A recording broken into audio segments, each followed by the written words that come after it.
This is Ryan Gorsey, publisher of BearTerritory.net for Fox Sports Next and Scout.com, here after Day 5 on Friday at California Memorial Stadium here in Strawberry Canyon. And of course today it's again our three big things. We're going to start with defense, which really was the order of the day here, wasn't it, Elliot Polikoff?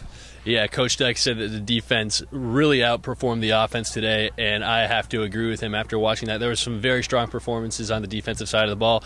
Starting off with Adrian Lee. Adrian Lee is somebody who's been coming on strong the last couple of days. He's really picked up his intensity level, and he's doing a great job of battling on one-on-ones. He was going up against Kenny Lawler a lot. They did that yesterday, and Lawler had a little bit more success. But today, Lee made sure that he held Lawler in check. Lawler was actually getting a little agitated at the end. He was jawing back and forth with Lee, and Lee's like, what did I do? But yeah, Adrian Lee just really performing strong, coming up with almost a couple of he came up with a couple of picks, and just really looked like he was trying to make a move on the depth chart in the defensive secondary, and maybe he'll need to, because another big storyline today, Avery Sebastian in a walking boot. When we saw that at the beginning of practice, we were like, oh God, like what happens? Like that is one player that you do not want to lose. He's one of those heart and soul players of the secondary, and if you lose him, you don't really know where the depth is going to come from. You kind of counted on him being that rock, that contributor the entire time. So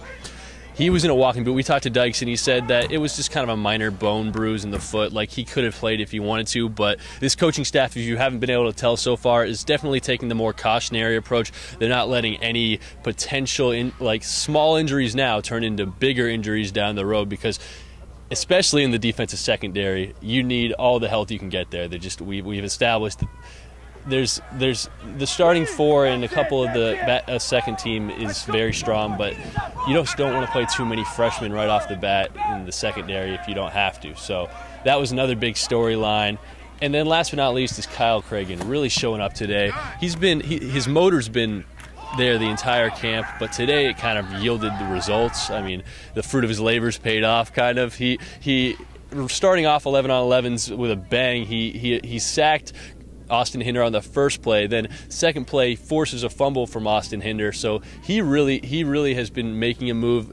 I talked to Coach Dykes about it. He said that he's a guy who's in line for some playing time. He might not start, but he'll get in there with the way that he's been playing lately, him and Dan Camparelli. So overall, strong effort today by the defensive line, and the offensive line and the rest of the offense is really going to have to pick it up tomorrow to kind of get back from a day where they lost most of the battles.